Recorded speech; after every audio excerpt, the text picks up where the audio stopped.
This clip is brought to you by SaveWithConrad.com.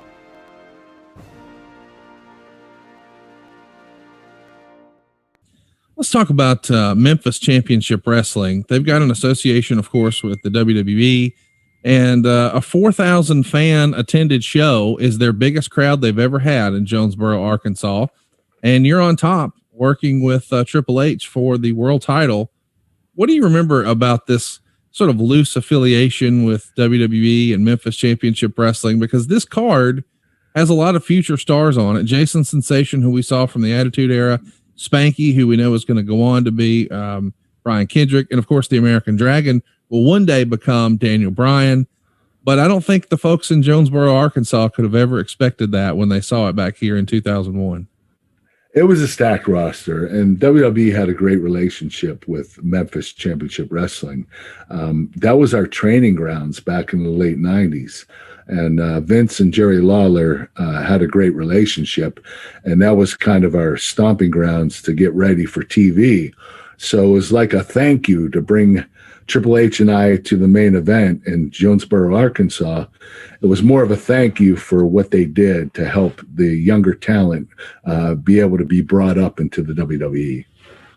The February 15th SmackDown, the show is curiously without a Kurt Angle appearance until the main event, which is The Rock and Triple H. You run out and hit The Rock with the world title, but then Stone Cold starts attacking you. Then Benoit comes out, and it's a pretty cool visual where you put The Rock in the ankle lock facing Stone Cold, who's in the crippler crossface.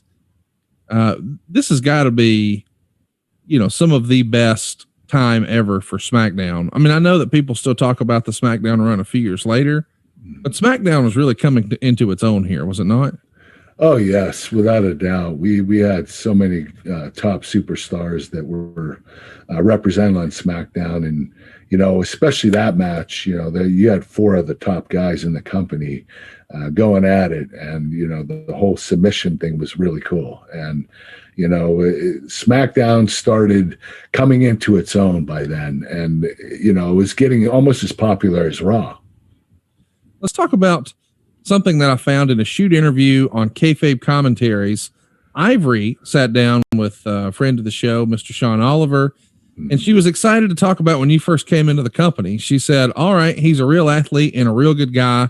He's going to be good to all the ladies, and he was for a really long time, but then he just turned out to be another wrestler. What do you make of that comment? That's sort of a backhanded compliment, right? Yeah. I'm not sure what she meant. I got along with Ivory very well, so we didn't have any problems. I'm not sure what she was talking about, but I've always respected everybody in the business, so I don't know what she was referring to. Yeah, it just felt a little out of place, a little weird. Yeah. Let's talk about Lawler because he's going to make the news here. In early 2001, it becomes apparent that Stacey Carter, Kat from WWE, is going to be released, and Lawler quits in protest. He's, of course, been the voice of Monday Night Raw with Jim Ross for a long time. Were you surprised to hear that, hey, King's out? I mean, at this point, you had to have at least a passing relationship with him, right? Yeah, I got along very well with Jerry Lawler. I think that, he was really in love with Kat, and I think he chose her side. And, when you're doing business, I don't think you need to choose sides. I think you stick with your profession, keep it professional, and don't let anything like that, coexist.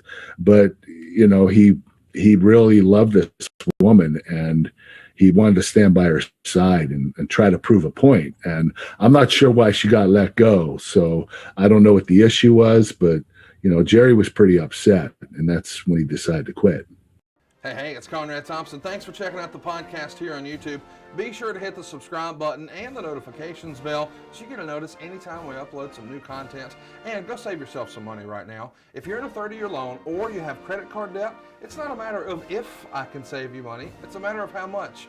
Find out right now for free at SaveWithConrad.com.